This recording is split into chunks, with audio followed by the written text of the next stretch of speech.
Hey guys, welcome to the Hitting the Curbs podcast. And on today's episode, we have special guest, Xfinity Series driver and team owner of Jesse Iwuji Motorsports. Jesse Iwuji, how are you doing today?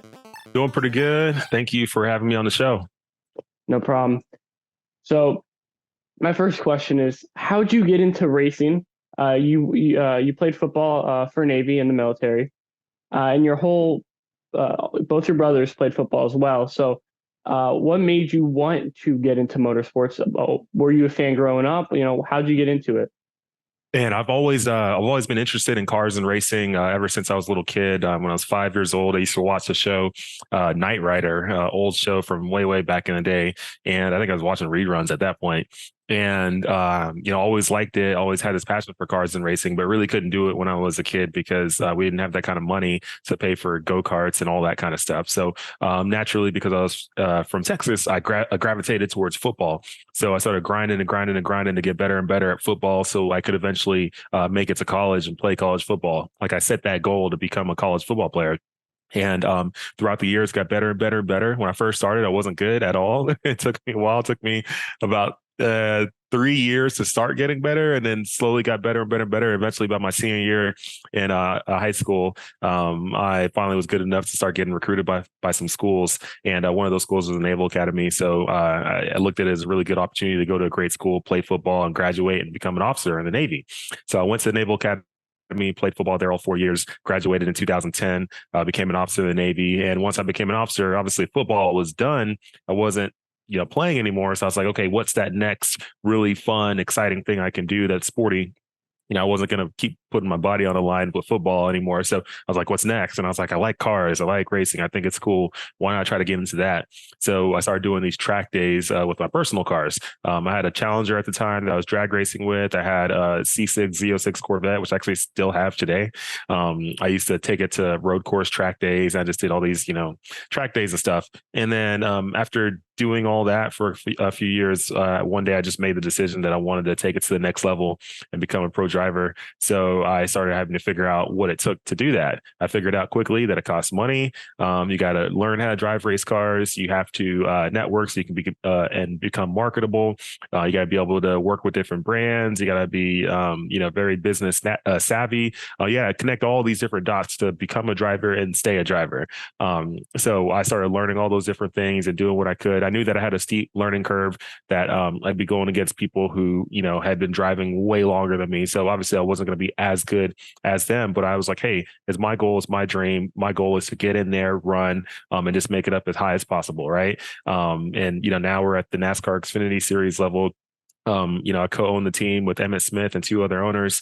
Last year we ran our first season, ran a full season. This year we're running a part-time season. Next year we're looking to hopefully get back to full-time. Nothing's announced yet, but that's what we're working on. And it's just been a crazy grind to really put this whole thing together. And I race when I can. I race when there's sponsorship. We just continue to grind to continue to build this program so that eventually we can have multi-car teams and bring in all different kind of drivers from all walks of life, and hopefully create opportunities to help advance their careers, their life, and those who are supporting. And how did this team come together? Because you're racing part-time for Rayon Brothers Racing and Mike Harmon Racing in the Xfinity Series. So what made you want to want to become a NASCAR team owner? What was that process? Yeah. So it was something I had been thinking about since really, or like when I was running NASCAR K&N Pro Series. That's when that initial thought came up. I was like, man, it'd be cool one day to maybe have my own team, but I didn't really put a lot of energy into it, but it's just something I was thinking about. And then as the years went on, I was like, okay, for me to truly be in control of my destiny, I really need to just start my own program, have my own team. Because I felt like, I always see all the time, you see these drivers out there, really good drivers too. They go race for all these other teams, and, all of a sudden somebody else comes in with more money, more whatever. And all of a sudden they're out the seat and they don't have any control of that. I'm like, if I own the team, then I can tell myself when I drive and I can tell myself when I don't drive. Like that's just a way better situation. Now it is harder to have your own team, way harder, way more expensive, way more like stress, way more everything. But still, though, for me, it just was cool to. I'm an entrepreneur by trade now, and outside of my Navy stuff, I have a few businesses, and with having that, I've just gotten myself into a mindset of like you got to own everything. You can't like don't go don't go work for anybody. Except the Um, U.S. government. That's the only thing I work for. Actually, I don't work for the U.S. government. I work for the Constitution of the United States of America. yeah, yes, indeed. Um, so as a team owner, what goes into finding sponsors and drivers for your number 34? Does the team go and find the sponsors, or you kind of do select drivers that bring in the funding? Yeah, so we're always on the constant hunt for sponsors, right? 2022, we went out as a team and found sponsorship for the team, and then in this year we found a little bit, but not enough, right? That's why we're only running a part-time season.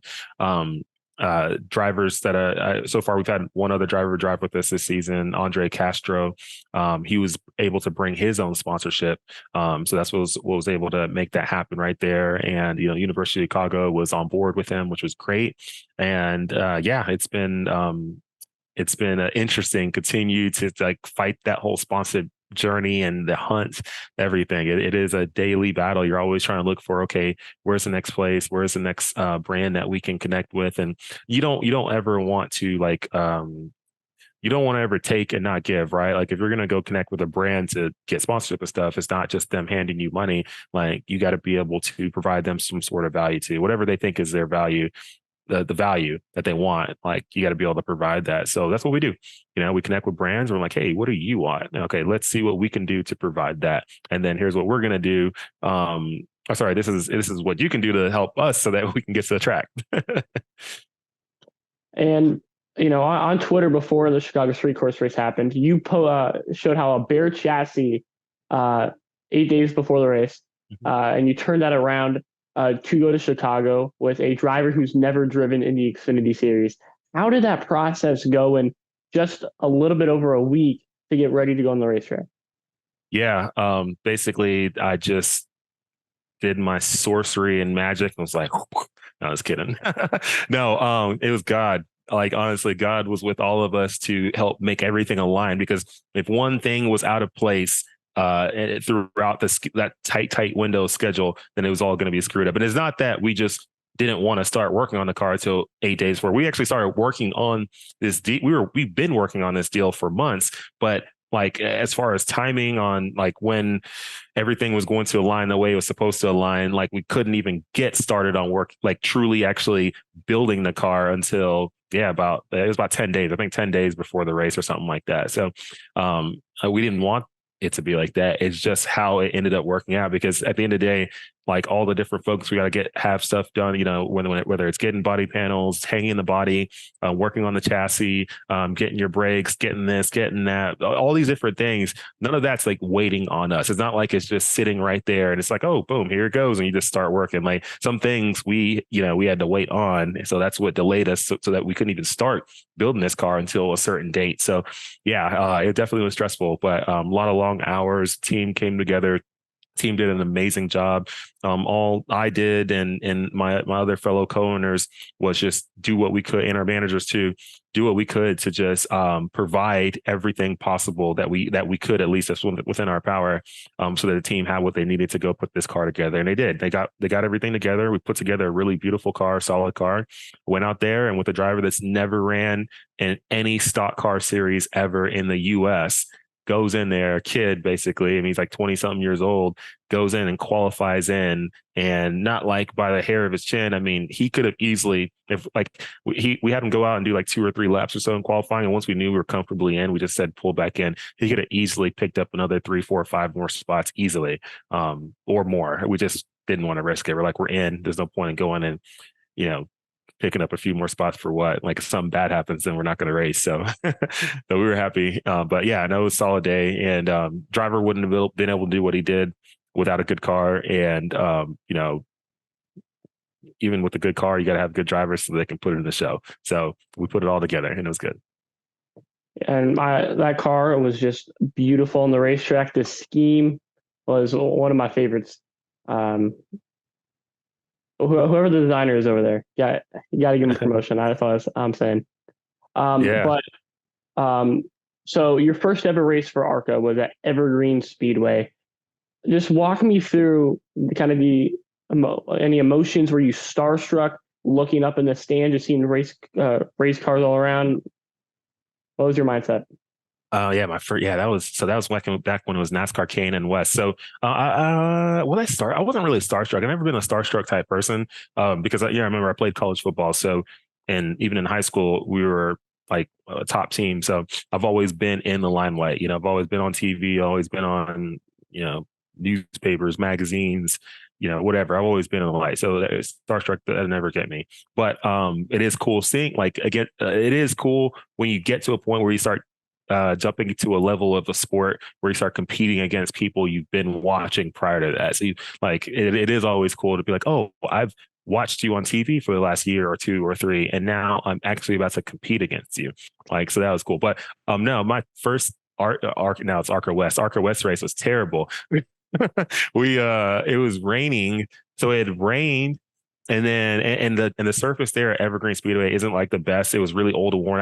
I think they might have repaved it now. I'm not sure, but I know this is back in 2015. Like, it was like really worn out, and it had just rained, and it was super cool outside. So it rained, and then, like, we don't have like those trucks that blow off the water and stuff like they do at the national level. They don't have that. So right after the rain, it's kind of like this eyeballing thing where it's like, oh, it looks kind of dry.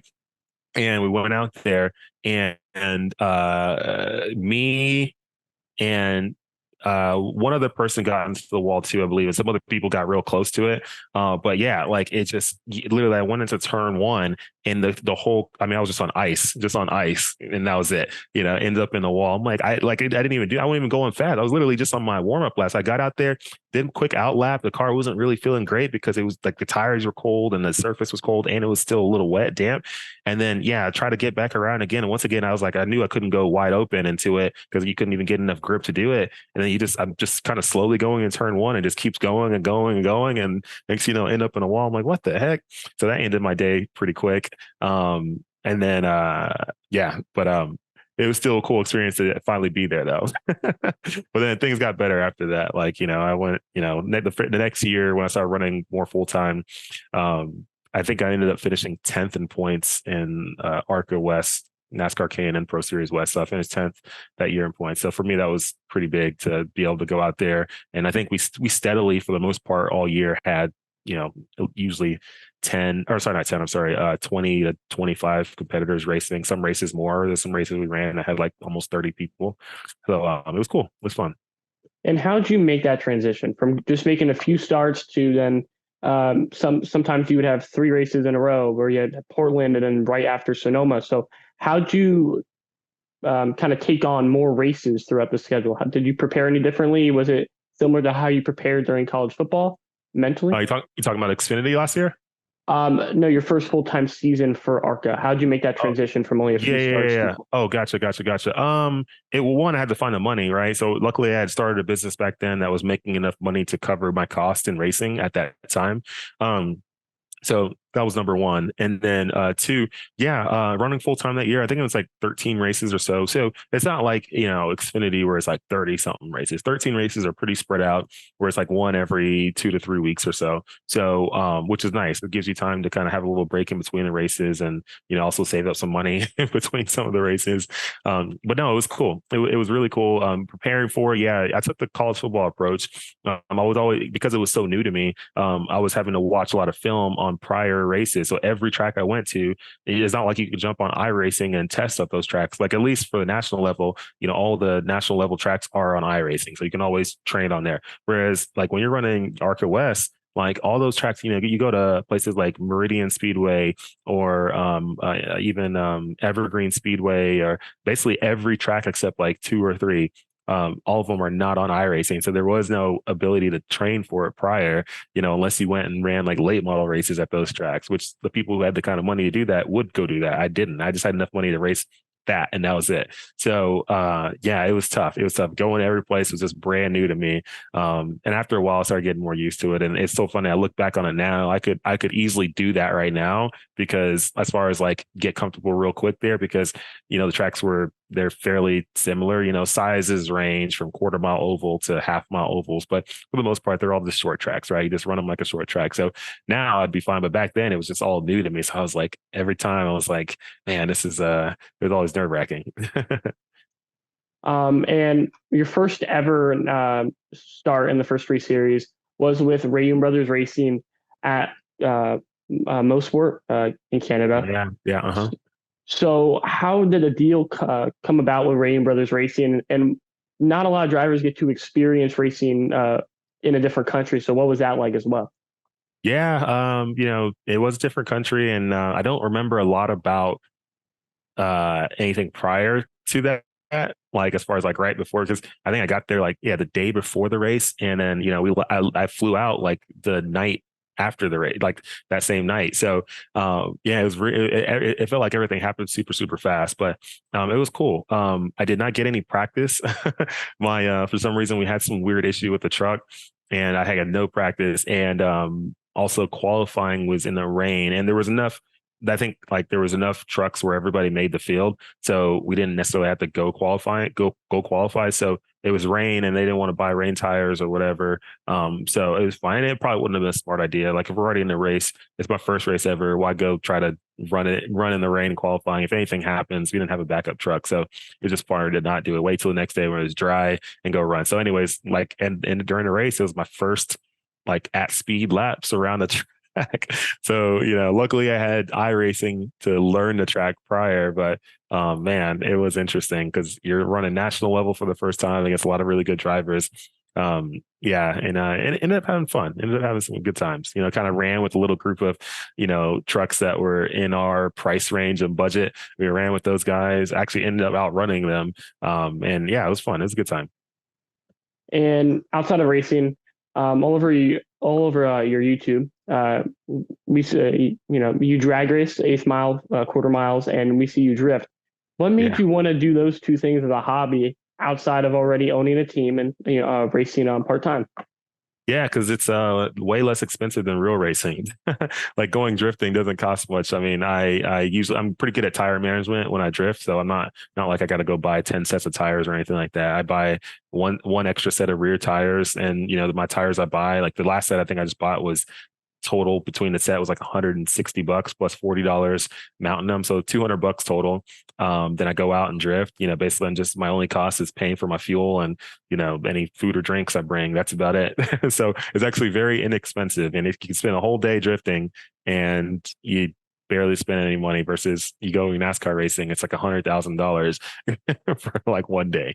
So yeah, way less expensive, but no, it's fun. Drifting's fun, and it teaches you good car control. I've learned a lot from it, especially the more and more I do it. And then on the road course track days, I still do with my C8 Z06. That's fun too. It's a good time. Car handles really well. It's fun. It's quick. It's fast. It's beautiful. And I can make some cool content with it for my social media channels. Um, and jumping back to your team, what is your next goal as a driver, as a team owner? What do you want to build in the following years? Yeah, the goal is to get to a point where our team can run full time all the time, and then and that's for the team, right? And continue to bring in different drivers. I'd love to have a multi-car team, multiple drivers running for our team. Also, I would love for me personally to running more full time as much as I can. Obviously, I still have Navy obligations because I'm in the reserves now, and also to other business things. And I have a lot of stuff going on, so it is tough for me to run every single race. But if I can go run as many as possible, that'd be great. And then do well. I want to continue to learn. It's hard to learn when you run one every once in a while. It's a lot easier to learn if you're running more consistently. Like if I'm running like even other week or something like that, or every 3 weeks, whatever, something like I can still learn a lot by doing that. So yeah, just getting more to a more consistent schedule so I can learn, get better and better. Eventually I want to get to a point where I can compete for top 15s, top 10s, and maybe one day top 5s, and who knows, maybe win a race. So that's the goal. And now we got some fan questions. So we reached out to some fans, and here are some questions. So the first one was, what was your favorite moment in racing watching as a fan? If you just had to choose one. You know what? I've hardly ever watched any races as a fan because I don't do a lot of fan stuff as far as like I'm the type of person where if I me right now, like if I'm not racing, I'm usually not watching it. Because I'd rather go do it myself. So like let's say particularly like on last weekend or something like that, right? I wasn't at the track racing as far as NASCAR, so I went to a different track and was drifting, right? Or I'll go road course track day, or I'll go do something else. Like I'm never sitting at home watching anything for very long periods of time on TV, just because that's just not that I don't want to support it. I just, for me, I need to go be actively doing something so I can hopefully get better or get closer to my goals. And sitting down and watching any sporting event is like for me wasting time and wasting precious, yeah, just wasting time. And another question was, so in 2019, 2020, I'm pretty sure it was 2019, Las Vegas qualifying for Rain Brothers Racing, you made a massive hit into the pit wall. Just kind of walk us through, how do you take a hit like that and kind of walk away from it? Yeah, literally. Like I think I was on a plane the next day to Hawaii or something like that for this event I had to go do. Yeah, no, what happened there? So it was during practice that day.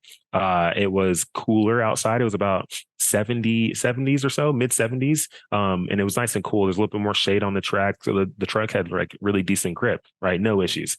Once qualifying came, it was like almost 100 degrees. So the temperature had gone up like it's like at least 25 or so degrees. I think the temperature had gone up. And then obviously the sun is now beaming on the track versus in the morning, the sun wasn't beaming on the track. So the track temps were cool. So, anyways, I don't think we accounted for that very well. And when we went out there, I mean, that truck was so slick. I mean, I get out there for my out lap. And you get on track, you go through turn 1 and 2. You're not going fast at all at first. Then you get to turn 3 and 4, you're more up to speed. And going into turn 3, the car was already getting the truck was already getting sideways. I'm like, whoa, that's crazy. But then I got back on the throttle and kept going. But then coming out of turn 4, it can get pretty slick there. And it just completely got away. I mean, there was no saving it. And I thought I could save it. So I like tried to kind of drift out of it. What I should have done was right when it got away from me, I should have just immediately got on the brakes and that was it. I probably would have saved it from hitting like I could have potentially probably not hit anything. Maybe you just maybe slid and that's it. But no, I was like, oh, let me see if I can say it once again. This is the first time I think at that point, that was the first time I've ever spun in a truck on an oval track. So like up to that point, I hadn't run that many races, but I had run at least, I don't know, 1, 2, 3, 4, 5, at least 4 or 5 races by that point. And yeah, I'd never spun. So for me, it was different. I didn't know what it felt like at that speed. So I thought like at a short track, you can get on the throttle and kind of like, spin out of it and like save yourself. But like on those tracks, it's just so much speed, you can't do that. So it ended up biting me trying to get back on the throttle to try to spin out of it and just kind of, loop it around into the grass. But instead it just drove me straight towards pit roll. And then like there was absolutely no saving at that point. And then boom, creamed it. So anyways, learned a lesson there and that has not happened again. And now here's a fun one for you. So if you could drive any race car at any racetrack in the world, what are you choosing? Any race car or any track in the world, it would most likely be a C8R Corvette at Monaco. Okay, those corners are tricky. They are tricky, but it'd be fun. It'd be really slow, probably, but it'll be fun. And if it's not Monaco, like Monaco would be cool, but like another good one, probably got better for that particular car would most likely be. I would really, really love to go run Abu Dhabi at night. That's nice. That's nice. And our last fan question is, what is the biggest adversity you have to face in your career?